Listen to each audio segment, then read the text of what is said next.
had such a fantastic time tonight here in Saratoga Springs, helping the Saudi Cup team announce all the news about the big race in Riyadh. And the key points, well, it's a $20 million horse race, the world's richest horse race, 29th of February 2020, a race that will recast the racing calendar and add a bold new player to the global stage, Brittany. And this is how it went.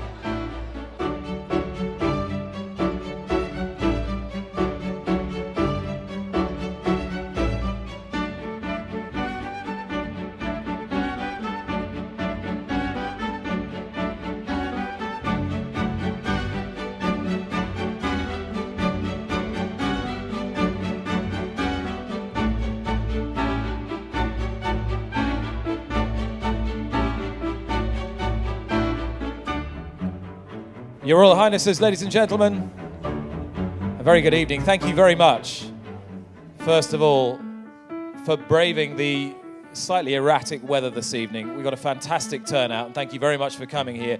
Thank you also on behalf of everybody involved with the running of the Saudi Cup to Facing Tipton this evening for their very generous hospitality and support. And it's fantastic we should be in your company at such an august, esteemed venue, very much at the heart of thoroughbred racing, to launch a project that I think many of you will feel by the end of this evening has an important part to play in a part of the global racing calendar that can be added to. On February the 29th, 2020, we will see the inaugural running of the Saudi Cup in Riyadh, and it will be worth $20 million. It will be the world's richest horse race. Before I introduce you to the man whose brainchild this is, though he will very modestly reject that notion, I'm sure, I would just like to introduce a very special message from one of the supporters of the track, of the racetrack in Riyadh, who sadly can't be with us this evening.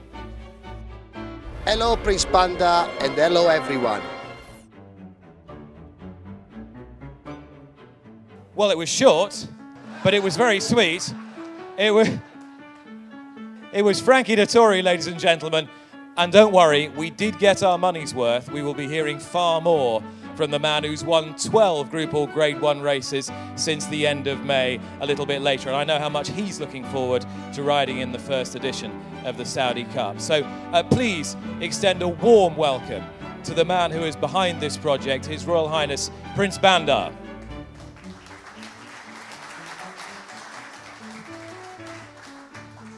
Prince Bandar, welcome, and thank you.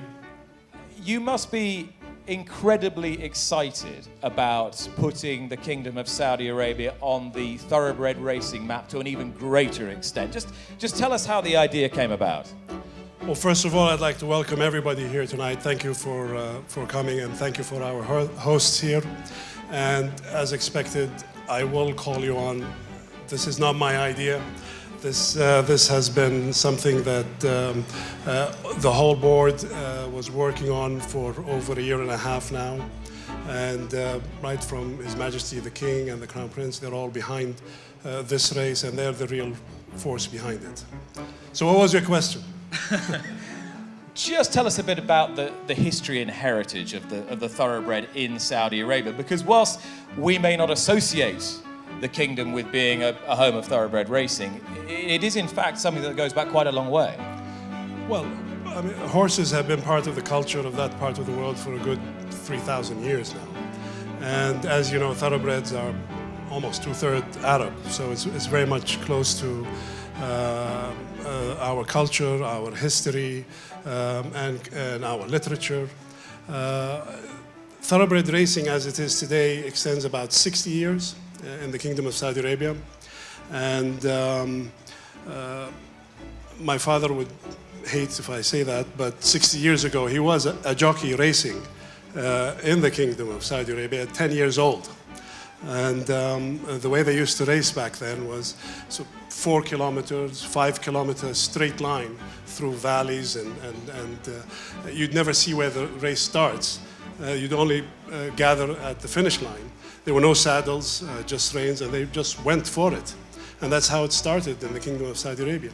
The late King Abdullah was really the the person who transformed horse racing into an industry in the Kingdom of Saudi Arabia, and he was the man behind the facility you see behind you. So it's been ongoing in Saudi Arabia for 60 years now. Now you have this race day, 29th of February 2020, with the $20 million inaugural running of the Saudi Cup. Just tell me a little bit about how you want to make this race day different from what perhaps we're used to. What are your key aspirations? If we turn up for the first time to this event, what can we expect? Well, this is an event that we plan on having lasting for decades, well beyond your or my time. And what we hope is for this event to be on the international calendar, to be one of the main races sought after.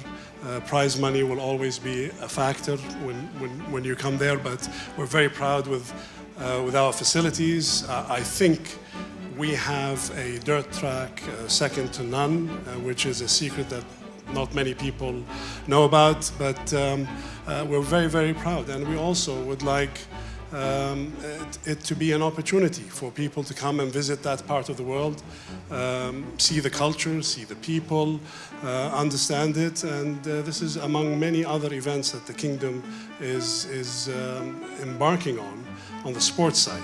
So yes, we'd like it to be a memorable experience, we'd like it to be a special experience, and we'd like it to be an opportunity for us to showcase horse racing in the Kingdom of Saudi Arabia. I know you're very keen to stress that horse racing in Saudi Arabia is and has traditionally been very much a family pursuit. It's something that all the family enjoy. Absolutely. As I mentioned in the beginning, it's very much part of our culture, our heritage, our literature. But we are very keen to transform it into an industry that is sustainable, that can grow, to be at a level, at par with the best out there. So that is our main focus now in the Jockey Club. And there will be people looking at this race, looking at the Pegasus World Cup in Florida at the end of January, looking at the Dubai World Cup at the end of March. Am I right in thinking that you want to be complementary to those races rather than competitive with them? Absolutely. We chose the timing very carefully. We think it fits in nicely between those two races. It is close enough to the Dubai Cup, so people who do come to that part of the world can stay. It's a wonderful area to train, and I think we were very lucky that we had that opening between those two races, and we're going to own it now. And how has the feedback been to you so far from the people you've been speaking to around the world? Well, we've had positive feedback from the States, from Europe, Japan, strangely enough, but we're very excited to have them excited about such a race. I think we will have to prove ourselves in the upcoming years. We understand that. But we think we have the right team, the right people. We definitely have one of the best facilities in the world. We have everything going for us. If you haven't seen the facility, ladies and gentlemen, there is a scale model just behind us here, and you can see that the dirt track is a really big, wide, sweeping dirt track, broadly similar to Belmont Park, but you can have races run right up to 2,400 meters, just round one turn. One turn, yes, 2,400 meters, and you can go more if you do more than one turn, obviously. So it's a tremendous facility, and you can have a look at it there. And there are plans to develop not only turf racing in years to come with valuable turf races, but also a significant Arabian race, plus an excellent supporting card as well. But we'll learn more about that in the weeks and months to come. Absolutely. We'll be making more announcements. It's not a one-race event. There are several races, all with excellent prize money, both on dirt and turf. And as the weeks go by, we'll be making more announcements. I know you're going to come and join us in a little while, but for the moment, Prince Bandar, thank you very much. Thank you. His Royal Highness Prince Bandar. Delighted to say that I'm joined this evening by my NBC colleague, Brittany Earn. Brittany, who have you got? I was giving myself a little bit of a booster here. I'm so pleased to be joined by Harry Herbert well done, who is the global ambassador for the Saudi Cup and a man who very much so firsthand knows what goes into a great international meeting. What do you think makes a successful and very exciting international meeting, in your personal opinion? Oh, Brittany, it's everyone in this room knows about international racing, and we know that over the last 20, 30 years, it's played a key part in the development of the whole sport. And international racing, as we know, it brings international horses together. International competition is a fantastic thing and hugely important, but it also brings cultures together. And wherever you happen to have an international race, whether it be in Japan or the Breeders' Cup here or the Arc de Triomphe or Royal Ascot, and now Saudi Arabia, it brings people together, and it just is a wonderful opportunity to show off your country, your culture, your racing heritage, your heritage in general. And I think that is just everything about our sport, and nothing is more exciting. And I think sort of from a competition perspective, it's flying your flag. You know, it's going into, representing your country, but also, seeing what another country is like. And I think seeing what Saudi Arabia is like, I'm lucky enough, I've already been there, it's fascinating. And it's a journey, and that's what we're going on. The world seemingly is getting smaller. The ease of travel has made each of these experiences, just the international flavor, grow and grow. Now, you did mention you have been to the racetrack. Tell us a little bit about your experience there and your main takeaways from visiting King Abdulaziz racetrack. I didn't know what to expect at all. I didn't Google it before I went. I thought it was best to go, and I have to say, and I know people here will say, well, he would say that, wouldn't he? It's fantastic. It is absolutely amazing. It's much bigger than I expected.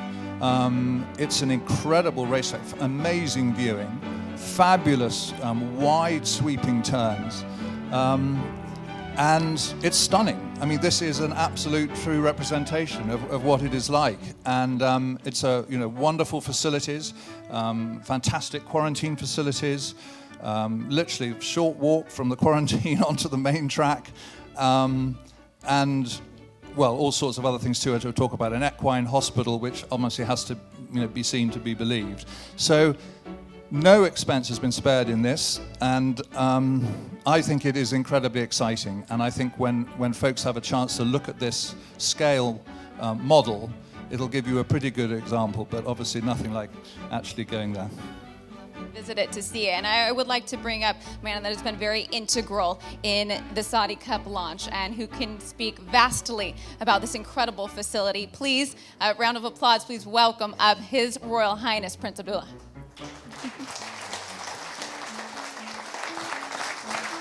First of all, I'd like to welcome everyone here and thank you for attending this launch event of this very special cup, the Saudi Cup. And I look forward to welcoming everyone to Saudi Arabia in early 2020. Thank you very much. Can you talk to us a little bit about the involvement that, not only you have had, but so many people go into making such an event put together and all the hard work. Can you just talk a little bit about that? Well, as you said, this is a team effort headed by His Royal Highness Prince Bandar. Something very important I have to say is that I really have to thank the leadership represented by His Majesty the King and His Royal Highness the Crown Prince for giving us the chance to work on this and for really pushing us and giving us all the tools that we need to host a special race like this. I think this is extremely it's a proud moment for all Saudis, and it really is a gift to all the horse racing industry around the world. It's a country coming together to put on this spectacular event. $20 million, that garners attention in and of itself. But what do you hope that this race means for the future of racing in Saudi Arabia? Well, this race for me symbolizes what our goals are for the horse racing industry in Saudi Arabia and to what level we want to reach. This is just one race that hopefully will be one of the best races in the world, but we also want Saudi Arabia and Riyadh to be a destination for horse racing in the future. And what do you hope that the people coming, the connections that are bringing their horses here for the inaugural event, what do you hope their main takeaway is? Hopefully they enjoy Saudi Arabia. They see Saudi Arabia for what it is, a beautiful country that has extremely hospitable and enthusiastic people. It's a very young nation.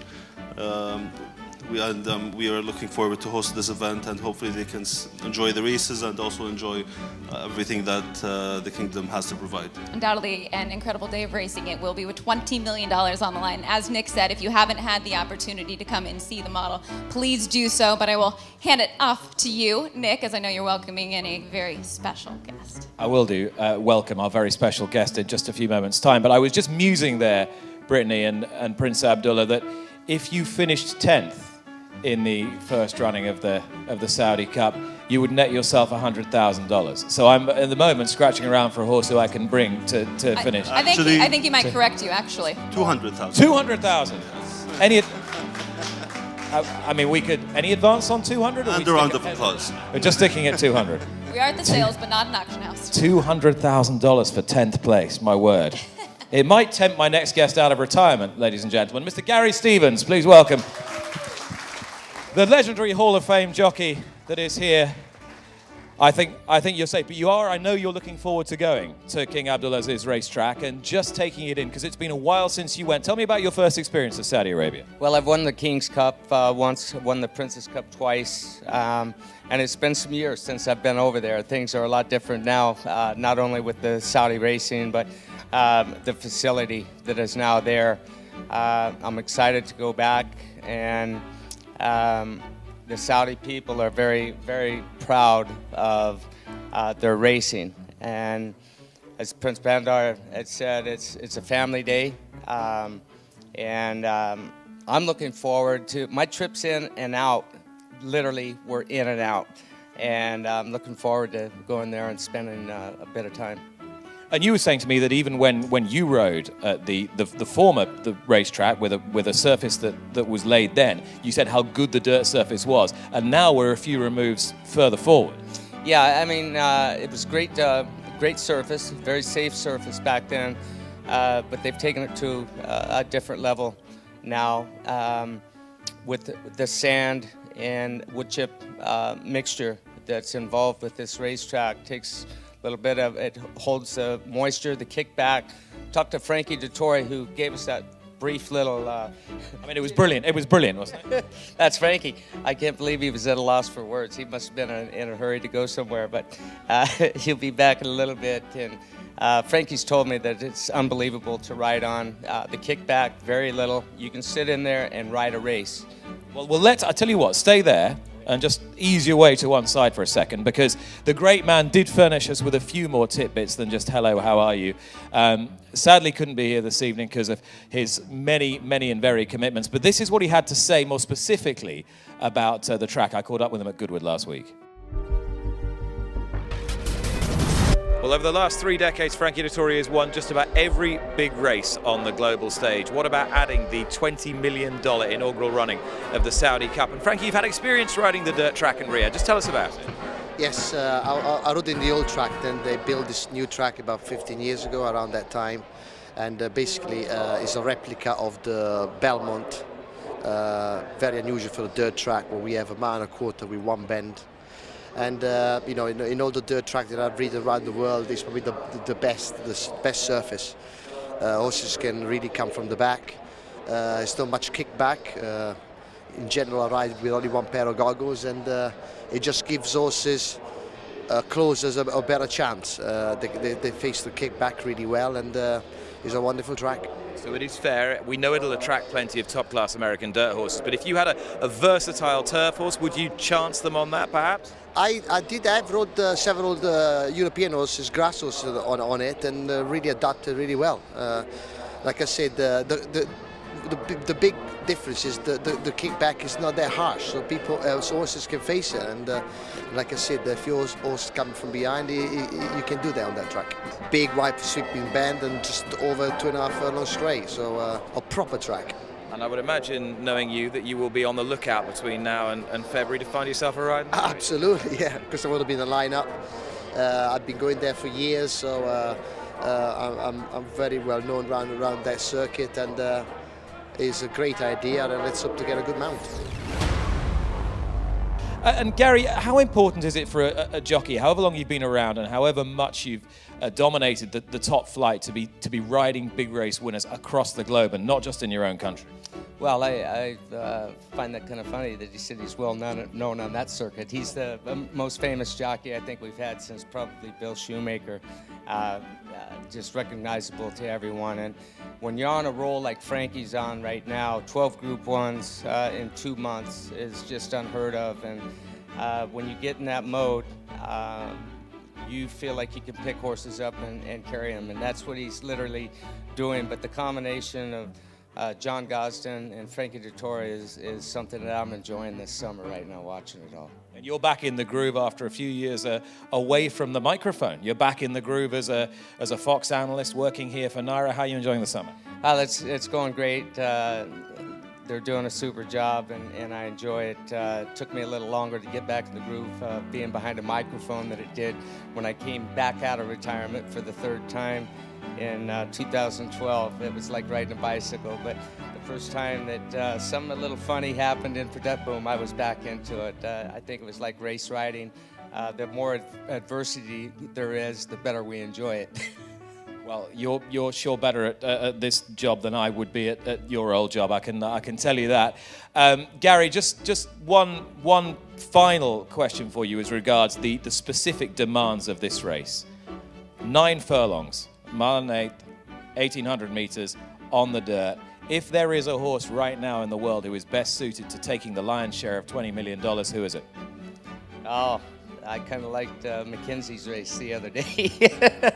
But I've got a feeling that he may be retired by that time anyway. I'm just saying. But I don't know. You get horses from all over the world, and the Dubai World Cup and the Pegasus have both been successful. And to me, this is a new kind of triple crown that's starting right now. Fantastic. Gary, thanks so much. Thank you.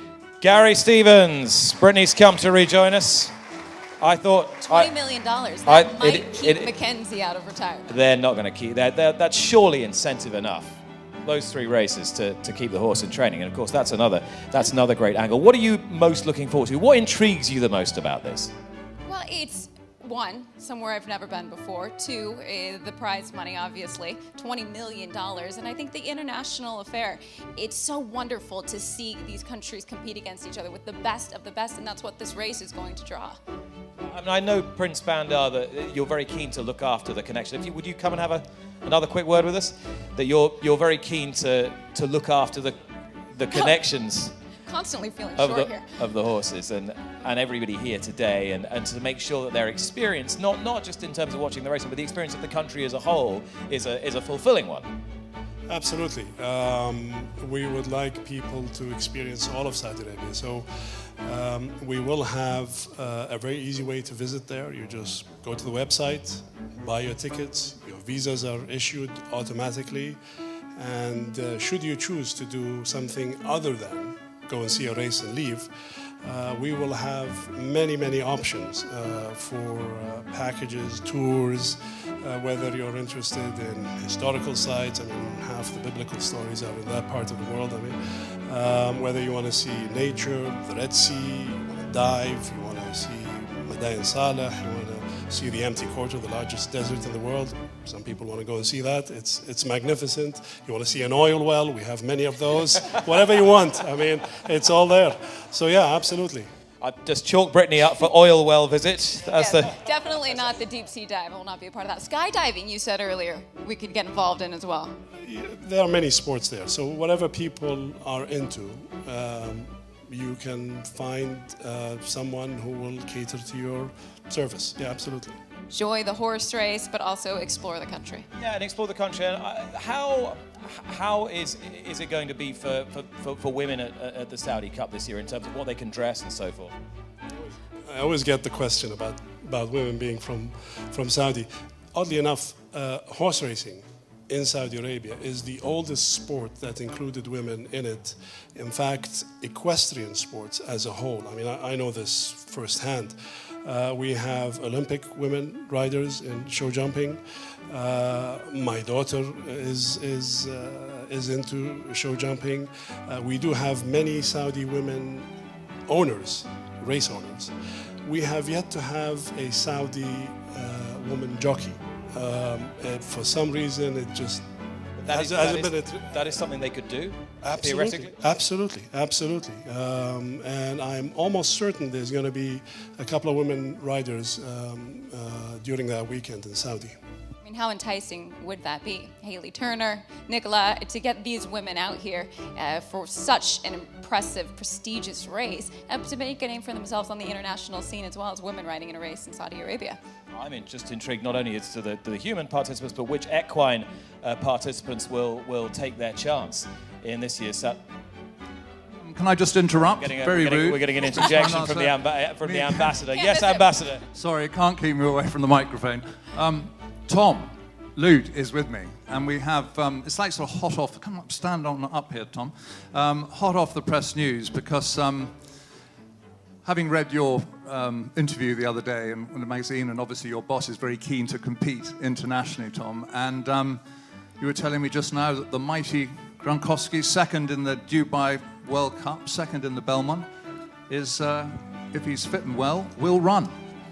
Well, there's shocking more news than that. Gary Stevens just told me he's coming out of his 4th retirement, and he's available. But no, obviously Phoenix has jumped in the market on an international level in a big way. We're very, very supportive of the international game. Things like this is what this game's all about. We're going to be extremely supportive, and Gronkowski and Axelrod are both sitting in Dubai right now, resting and getting ready to get back in full form, and our intention is to have both of those runs. So we're very excited. We think this is great. This is what the international game needs. We're an international player, so we're very much supportive, and God willing, if they're good, they'll be there. If not, we'll find somebody else. Wow. Fantastic, Tom. There we go. Well, got one runner. I don't think there'll be any problem with folks running for 20 million, but that's fantastic news, Tom. Thank you very much indeed. And what actually, any other thoughts as far as beyond, obviously, your organization and runners? There's a gray-haired guy sitting to my far right over here that I introduced to the Saudi team today, and he said to me, no, wait a minute, those horses are in Saudi Arabia. Steve Asmussen said, what horses are we taking on behalf of Phoenix to this race? So listen, we're very supportive of it. We love this. This is what the industry needs. And I'm sure there's many people here I see that are international racers. But if we can, we'll ask if we can have about half the slots. That'll improve our odds, especially with 200,000 down to 10th. That might pay for some things. But listen, this is great. This is what our industry needs. This is what the game needs. And we're extremely supportive. And literally, Steve said to me today, he says, who are we running? And I said, well, we'll find another one. Wow, thank you very much indeed. Good luck to Phoenix Thoroughbreds. Yeah, great news. The Gronk is going to rock Riyadh on the 29th of February, 2020. Put that date in your diaries. 29th of February, easy one to remember. But it will take place every year, not every 4. 29th of February, 2020, 9 furlongs on the dirt, the Saudi Cup. More information, saudicup.com. There are some lovely brochures. I hope they haven't got doused in the storm, but they are just underneath the awning there. If you haven't picked one up, do. A lot of effort's gone into them, and they have a lot of citations from some of the world's leading jockeys. Kerrin McEvoy from Australia, Oisin Murphy from the UK, Edgar Prado here, all the people who've ridden around the circuit at King Abdulaziz racetrack, telling you a little bit more about what it's like. So, Prince Bandar, I will let you have the final word, sir. Thank you very much. I just would like to thank everybody here. I really look forward to welcoming as many of you as you can get in Saudi Arabia. I'm really excited about this race. I think it'll be a very special race in the upcoming years. And also, finally, I'd like to thank Boyd Browning and his team for hosting us here and all the good work they're doing. So thank you very much, and please enjoy the meal.